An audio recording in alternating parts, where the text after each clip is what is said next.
Good morning class. Welcome to the class of PSC second year. This is physics lecture. Let's we talk about the papers of physics. जैसा कि हमें पता है physics second year में 3 paper होते हैं, first paper, second paper and third paper. First paper के अंतर्गत हमें पढ़ना है optics and lasers. Optics and lasers के क्या एप्लीकेशंस होते हैं, इसके बारे में क्या होता है, एक्चुअली फिजिक्स में इसका क्या यूज है, फिजिक्स के अलावा जो एनवायरनमेंट है या फिर हमारा यूनिवर्स है उस सभी चीजों का जो एप्लीकेशन होता है या फिर किस प्रकार से ऑप्टिक्स एंड लेजर्स का यूज किया जाता है वो सब हम पढ़ेंगे फर्स्ट पेपर में, जो कि आपका है ऑप्टिक्स एंड लेजर। ठीक है। सेकंड पेपर है आपका waves, acoustic and statistical physics. इसके अंतर्गत हम सभी ये चीजें देखेंगे कि भाई वेव्स के अंतर्गत हमें किस चीज की एनर्जी की किस चीज के बारे में हमें स्टडी की जाती है। अब देखते हैं हम कि वेव्स, तो हमें जैसे कि पता है वेव्स क्या होता है, छोटे छोटे कणों से मिलकर बना होता है। इट्स अ बीम, जो बीम होती है इट्स अ बीम। अब मैं अगर वेव्स की बात करूं तो वेव्स के अंतर्गत जो हमें पढ़ना है वो भी बाद में देखते हैं, इसके बाद डिस्कस करते हैं थर्ड पेपर का। तो जो फिजिक्स में हमारा थर्ड पेपर है वो है kinetic theory and thermodynamics. Kinetic theory में सीधी सी बात है कि यहां हमें बात करनी है मोशन की। क्या है? मोशन। इसकी बात करनी है मोशन की। मोशन के अलावा अब हमें बात करनी है थर्मोडायनामिक्स की। तो थर्मोडायनामिक्स जैसा कि हमें पता है, नाम से ही पता चल रहा, थर्मो एंड डायनामिक्स। डायनामिक्स मतलब गतिक एंड थर्मो मीन्स ऊष्मा। मीन्स कहीं ना कहीं हमें ऊष्मा का ट्रांसमिशन पढ़ना है। किसका ट्रांसमिशन पढ़ना है? ऊष्मा का ट्रांसमिशन पढ़ना है। अब किसमें पढ़ना है, क्या पढ़ना है, वो हम अभी देखते हैं बाद में। तो हमें बेसिकली हमने क्या देखा, फिजिक्स में हमें 3 पेपर में पढ़ना है physics, first paper, second paper and third paper. First paper जैसा कि हमने बताया ऑप्टिक्स एंड लेजर, सेकंड है wave, acoustics and statistical physics, third paper है आपका काइनेटिक थ्योरी एंड थर्मोडायनामिक्स। अब देखते हैं वेव, ऑप्टिक्स एंड लेजर में क्या पढ़ते हैं आप। तो भाई ऑप्टिक्स में आपने क्या पढ़ा था? Physical optics. पहले नॉर्मली आपका रहेगा फिजिकल ऑप्टिक्स, और फिजिकल ऑप्टिक्स में सबसे पहले अपन को क्या पढ़ना है? ऑप्टिक्स में सीधा सीधा आपके दिमाग में जाना चाहिए लाइट। क्या जाना चाहिए? Light. It's a basic concept of light. जैसे कि लाइट का हम जितने भी पढ़ते हैं, कोई भी हमने 12th में पढ़ा है कि किसी भी चीज को अगर हमें प्रूफ करना है तो लाइट के कितने हमारे कॉन्सेप्ट लगाए जाते हैं उस पर। तो बेसिकली पहला अप्रोच होता है इंटरफेरेंस का, डिफ्रैक्शन का। ये सब चीजें हमें क्या करना पड़ता है? लाइट को प्रूफ करने के लिए लगाई जाती है।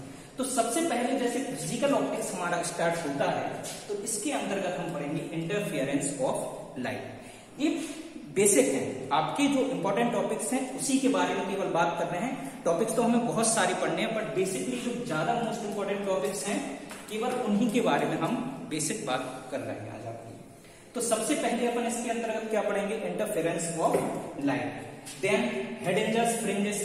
हेडिंजर फ्रिंजेस अपन को किसके अंडर में पढ़ना है? सिर्फ और सिर्फ ऑप्टिक्स के। ठीक है। ऑप्टिक्स वो भी कौन सा आपका सब पार्ट क्या है? Physical optics. इसके बाद आता है Fresnel diffraction, then diffraction grating. ये बहुत ज्यादा मोस्ट इंपॉर्टेंट टॉपिक है। डिफ्रैक्शन ग्रेटिंग आपका मोस्ट इंपॉर्टेंट टॉपिक है। Then double diffraction. Double diffraction of क्या? ऑप्टिक्स। ठीक। इसके बाद एप्लीकेशंस ऑफ लेजर। ऑप्टिक्स के अंदर में इतना ही हमें ज्यादा देखना है। देन हम बात करते हैं लेजर की। तो लेजर में बेसिकली हमें देखना है applications of laser. Then non linear optics. क्या देखना है? Non linear optics.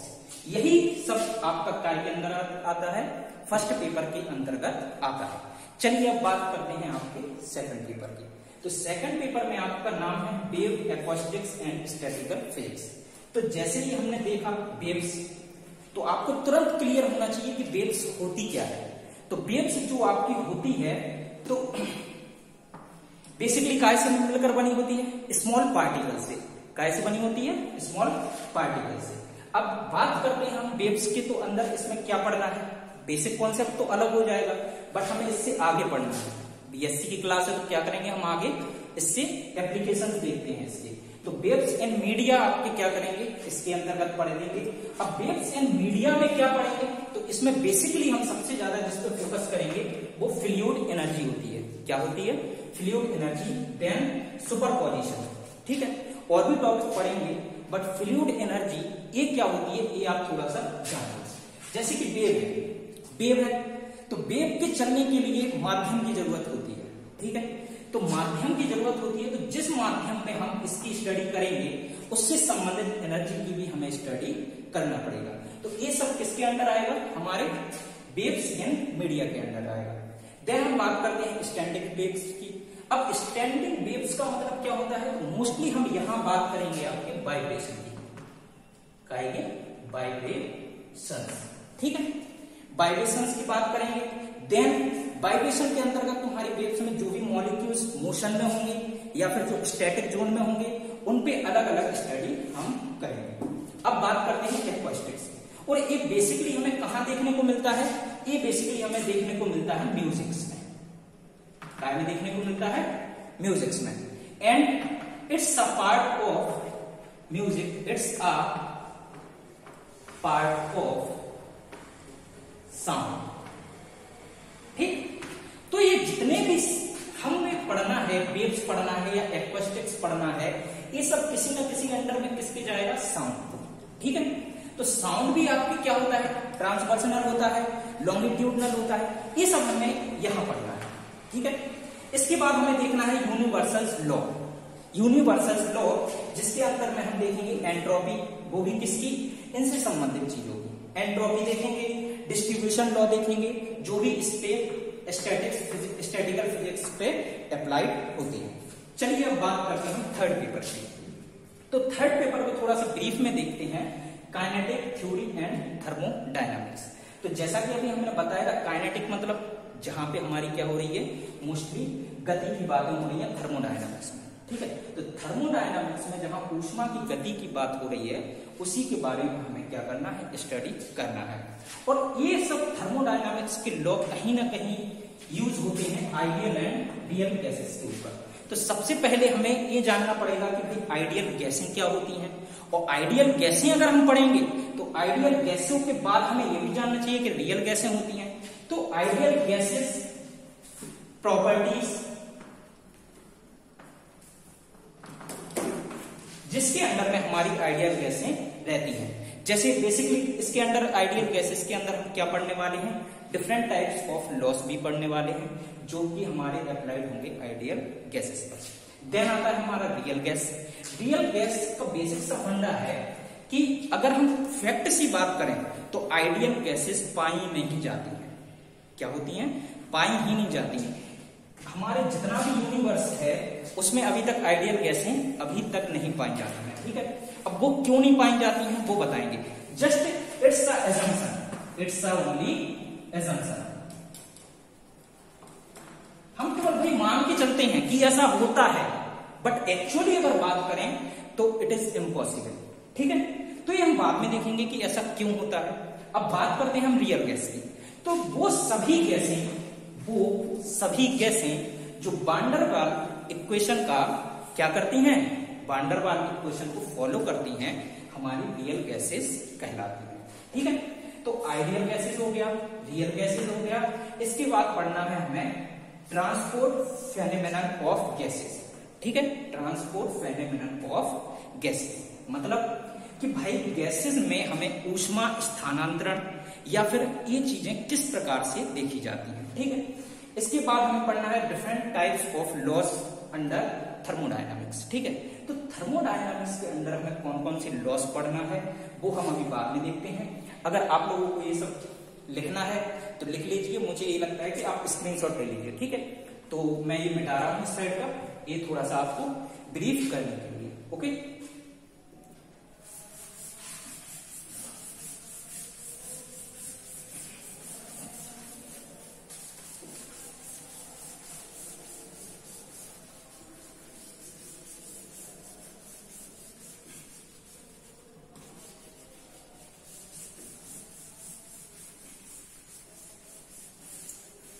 चलिए तो हम लोग शुरू करते हैं थर्ड पेपर से।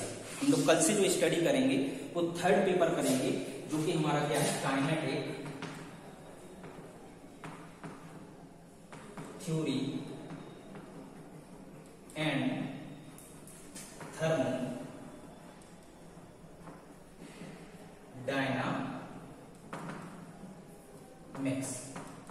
ठीक है, तो जैसा कि अभी जस्ट बताया मैंने, आइडियल गैस, रियल गैस। अब हम मोस्टली बात कर रहे थे डिफरेंट टाइप्स ऑफ लॉस। तो ठीक है, डिफरेंट टाइप ऑफ लॉस देखते हैं। जीरोथ लॉ सबसे पहले होता है, जीरोथ लॉ। ठीक है, तो थर्मोडायनामिक्स का जीरोथ लॉ होता है जो आपका, वो बेसिकली एनर्जी कंजर्वेशन पर काम करता है। कैसे काम करता है? एनर्जी कंजर्वेशन पर काम करता है। जैसे इन शॉर्ट बता रहा हूं, ब्रीफ में आपको आगे जो क्लासेस दी जाएंगी या जो लेक्चर आपको दिए जाएंगे आगे ऑनलाइन, उसमें हम इसका ब्रीफ स्टडी करेंगे। बट अभी फिलहाल में हम क्या कर रहे हैं, इसको इन शॉर्ट देख रहे हैं एक्चुअली होता क्या है। तो इट्स ओनली सिंपल सा फंडा है इसका, ये सीधा सीधा बेसिस होता है आपकी क्या, एनर्जी कंजर्वेशन। ठीक है, एनर्जी कंजर्वेशन। ठीक है, सभी को पता होगा एनर्जी कंजर्वेशन क्या होता है। ठीक है, ऊर्जा संरक्षण, सीधी सीधा सा सिद्धांत है ऊर्जा संरक्षण। ना ही ऊर्जा को उत्पन्न किया जाता है, ना ही नष्ट किया जा सकता है। इसे सिर्फ एक फॉर्म से दूसरे फॉर्म में क्या कर सकते हैं, हम ट्रांसफर कर सकते हैं। ठीक है, अब इसके बाद आता है first law.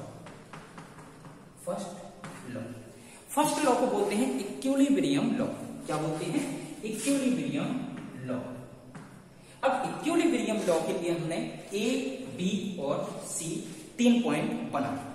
By the way हमने देखा कि कोई है, ए है जो बी के क्या है, इक्विलिब्रियम में है। क्या है? बी के इक्विलिब्रियम में है। और सॉरी, ए है जो आपका सी के इक्विलिब्रियम में है। काय के इक्विलिब्रियम में है? सी की। ठीक है, और सी है जो आपका बी के इक्विलिब्रियम में है। किसके इक्विलिब्रियम में है? बी के। तो इस लॉ के अंतर्गत सीधा सा फंडा है कि अगर ए सी के इक्विलिब्रियम है, सी बी के इक्विलिब्रियम है, तो वी ऑलरेडी इक्विलिब्रियम होगा आपके ए। तो इस टाइप से इसके ये हो गया लॉ आपका। इसके बाद आपको इसके एप्लीकेशंस पढ़ने हैं। ठीक, देन आता है आपका सेकंड लॉ। क्या आता है? Second law. Second law basics आपका डिपेंड होता है वर्क डन, या फिर हम बोल देते हैं एफिशिएंसी। कैसे? एफिशिएंसी। ठीक है, तो बेसिक सा एक स्टेटमेंट है, it is impossible to construct a engine which while work in a process under 100% efficiency. तो हमें ये लॉ सिर्फ और सिर्फ एक ही चीज बताता है कि हमारा जो भी, जैसे हमें कोई भी एनर्जी दी जाती है, माना हमें ई एनर्जी दी गई, ठीक है, तो ये पूरी एनर्जी आपकी काय में कन्वर्ट नहीं हो सकती है। संपूर्ण एनर्जी आपकी वर्क डन में कन्वर्ट नहीं हो सकती। ठीक है, बाकी कल देखते हैं। ठीक है, अभी के लिए धन्यवाद। इसमें आगे हम और भी पढ़ेंगे एंथैल्पी,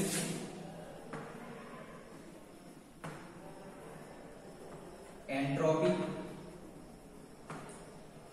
ठीक है, इसमें हम पढ़ेंगे इसका बेसिक सा फंडा फर्स्ट लॉ के अंदर आता है। फर्स्ट लॉ, जो एनर्जी दी गई है E इज इक्वल टू, वो आंतरिक energy delta U plus work done में तुम्हारी खर्च होगी। ये सब बताएंगे कल कि फर्स्ट लॉ में E is equal to delta V plus W पढ़ना है। फर्स्ट लॉ में एनर्जी कंजर्वेशन बेसिकली। ठीक है, और सेकंड लॉ में हमें वर्क डन के बारे में या फिर ये देखना है कि एफिशिएंसी क्या होती है किसी भी इंजन या फिर किसी भी मोटर्स की। अब ये देखना है बाद में हमें कि कितनी इसकी एफिशिएंसी होती है, कितना वर्क डन होता है। एक्चुअली 100% एफिशिएंट कुछ नहीं होता है, इसी के संदर्भ में हमें ये वाला लॉ पढ़ना है। अब फर्स्ट लॉ में जैसा हमने बताया था कि जो एनर्जी दी जाएगी वो पूरी वर्क डन में कन्वर्ट नहीं हो सकती है, तो क्या करेंगे, उसका कुछ पार्ट हमारा इंटरनल एनर्जी इंक्रीज करने में क्या हो जाता है, खर्च हो जाता है। तो ये फर्स्ट लॉ, सेकंड लॉ, ये हम कल ब्रीफ में पढ़ेंगे। आज के लिए इतना ही। तो ये लिखने की जरूरत नहीं है। बाकी हम क्लासेस कल से स्टार्ट करेंगे और रोज एक आपको एक टॉपिक दिया जाएगा, उसके बारे में बताया जाएगा। तो आज के लिए इतना ही। Thank you.